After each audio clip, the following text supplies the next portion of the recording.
CNN, if a film drops at Sundance and no one is there to see it, does it still make a sound? After a last-minute change of plans brought on by soaring COVID-19 cases, Sundance made the decision to shutter its physical event in the mountains of Uttarakhand make for the online hills. The infrastructure was already in place from last year, and 2022 was supposed to be a hybrid event in any case, with some journalists and viewers logging in from afar. The answer to that initial question, it seems, is yes. The online pivot has resulted in a growth in Sundance's reach, and money followed.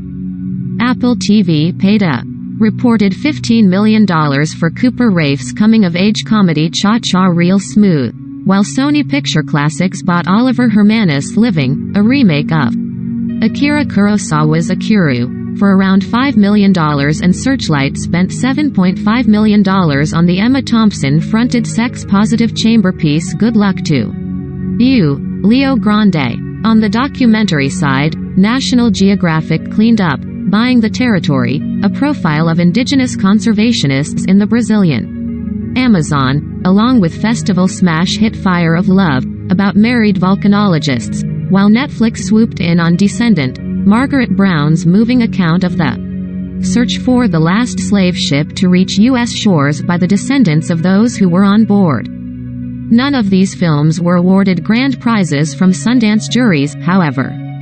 Nanny, Nikyatu Jusu's phantasmagoric tale of an undocumented Senegalese migrant in New York, won in the U.S. dramatic category, while Utama, Alejandro Loaiza Grissi's sparse and beautiful Bolivian eco-parable, won World Dramatic. The U.S. Documentary Award went to Ben Klein and Violet Columbus for The Exiles, which follows the lives of exiled dissidents and a filmmaker reviving in a project with them, and Shonik Sen won the world equivalent for All That Breathes, a profile of two brothers trying to protect local wildlife amid Delhi's air pollution crisis. The festival favorite award, selected by public vote, went to Navalny, Daniel Roher's docu-thriller about Russian opposition leader Alexei Navalny. CNN and HBO Max are distributing. A look at some of the noteworthy Sundance Film Festival titles follows below.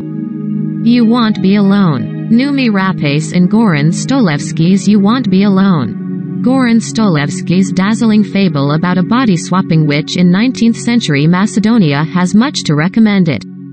The writer-director's accomplished debut feature transports us into an agrarian past of calloused tradition and deep-set suspicion, not all which are unfounded. Baby Nevena has been abducted by an evil spirit and raised away from the village. At 16 she becomes a witch and makes contact with the nearby community, only to accidentally kill a woman. Numi Rapace, Lamb, the girl with the dragon tattoo. Nevena then assumes her identity. It won't be her last. The screenplay uses the bones of folk horror to explore patriarchal structures, family and sacrifice, employing this ultimate outsider as a curious mirror to society. The film benefits from beautiful work by cinematographer Matthew Chuang, who captures the idyllic countryside with a sense of wonderment and dread. Willian ethereal voiceover threads together the thoughts of this young woman in various guises, striving to find meaning and connection. The film was picked up by Focus Features ahead of the festival and will be released in the U.S. in April. Cha-Cha Real Smooth. Cooper Raiff and Dakota Johnson in Cha-Cha Real Smooth. Cooper Raiff's second feature is further evidence that one of the smartest things you can do for your movie right now is cast Dakota Johnson in it. Raiff, writing, directing and starring as listless 22-year-old Andrew, enters the orbit of Domino, Johnson. Andrew's little brother is in class with Domino's daughter Lola, Vanessa Berghardt, and both find themselves on the bar and bat mitzvah circuit, Andrew first as a chaperone then a professional party coordinator. There's more than a frisson between the two, but she's engaged, though her fiancé is mostly absent. Johnson brings an air of mystery to every performance, and Raiff harnesses that intractability. Domino seems sad and wise, Andrew sweet and puppy-doggish. What does Domino really want? If Andrew stopped projecting onto her, maybe he'd find out. Rafe's smart script pokes holes in both rom-coms and coming-of-age narratives, and dares to suggest that life may not be figured out in line with society's milestones. A bar mitzvah or degree does not a grown-up make. Nor does time always provide emotional intelligence. Snark and self-conscious laughs seed the floor to something satisfyingly earnest, with Johnson on hand to offer some much-needed counsel. Emergency. R.J. Seiler, Sebastian Chacon and Donald Elise Watkins. Emergency by Carey Williams. Students Coonley, Donald Elise Watkins, Sean, R.J. Seiler, and Carlos, Sebastian Chacon, are kicking off the night to end all nights, but hit a bump when they discover an intoxicated girl on their living room floor. So far so normal for this entry to the One Last Wild Night Out canon. Where it goes as anything. Director Carey Williams and writer K.D. Davila offer a welcome corrective to the subgenre. The reality is that prevailing narratives, from Booksmart and Superbad back to American Graffiti by way of Dazed and Confused, have been dominated by white faces. How authorities react to the characters' hijinks and farcical misunderstandings in those films is inseparable from their racial profile. As Sean points out, the same latitude would not be afforded to two black men and a Latino trying to help a white woman. Anybody who's darker than a brown paper bag should get the F out of here, he says at one point. Williams and Davila deliver a subversive blow to a cozy formula. The film is abrasive in driving home its point, and by the end as a jangling bag of raw nerve endings that feels thoroughly warranted. Kudos to Watkins, who provides the emotional clout. As an example of how prejudice imprints itself on the next generation, it's effective, but as a deconstruction of the subgenre, even more so. Living. Bill Nye in Oliver Hermanus' Living. It's a bold idea to remake a movie by Japanese master Akira Kurosawa, although it helps to have Nobel Prize winner Kazuo Ishiguro on screenplay duties and a star of Bill Nye's caliber on board. Let's not take credit away from director Oliver Hermanus, Mafi, however, who delivers this reworking of Kurosawa's Akira, 1952, with real elegance. The story moves from Japan to post-war Britain, but the stiff suits and crippling bureaucracy remains the same. Nye as Mr. Williams, a dreadfully repressed widow who's made an art of passing the buck as a middle manager at London's council. When he receives a terminal diagnosis, Williams goes through a Scrooge-ian epiphany, with co-worker Margaret, Amy Lou Wood, and a bohemian Tom Burke helping him get there. Williams' mindset that the worst thing you could possibly do to someone is bother them with your feelings speaks to one of the most destructive aspects of polite society. If that doesn't chime with you, then mileage may vary. However, for those who can handle the buttoned-up atmosphere, there's rich rewards in Nye's delicate character study. As a gentleman who never learned how to live, it's deeply moving watching him take tentative steps with one eye on his impending doom. The veteran Thesp has never been better. Utama, Our Home. A still from Alejandro Loaiza Grissi's Utama. First-time director Alejandro Loaiza Grissi heads for the Bolivian highlands in this quiet, well-crafted drama about an elderly Quechua couple faced with a life-threatening drought. Real-life couple Jose Calchina and Luisa Quispe play Virginio and Sissa, llama farmers living on parched flats that haven't seen rain for a year. The old, dwindling community pray, give offerings and hope. The other option, their visiting grandson Clever Floats, is to up sticks and move to the city. Giving up a way of life in life's twilight is not an easy decision, however. A slight plot gives room for faces and places to breath. First-time actors Calchina and Quispe deliver the kind of stoic, affectless performances that are a boon for a director. Both seem capable of writing whole chapters in a single look, particularly Calchina as Virginio, whose fate seems tied to the land. The film looks great too, shot by Barbara Alvarez to maximize the grandson bleached vistas. Time has gotten tired, we're told. An eco-parable of stark beauty, Grissi's film is a haunting, hypnotic experience. Fire of Love. A still from Fire of Love by Sarah Dosa. Katya and Maurice Kraft put the rock and rockstar scientists in Sarah Dose's brilliant documentary destined to burnish their legend. Her account of the late French volcanologists is witty, heartwarming and enthusiastically curious, much like the subjects themselves. Admittedly, the Krafts are calling many of the shots, literally, as Dose draws on found footage taken by the married couple between the 1960s and 1990s as they zigzagged the globe in pursuit of scientific knowledge.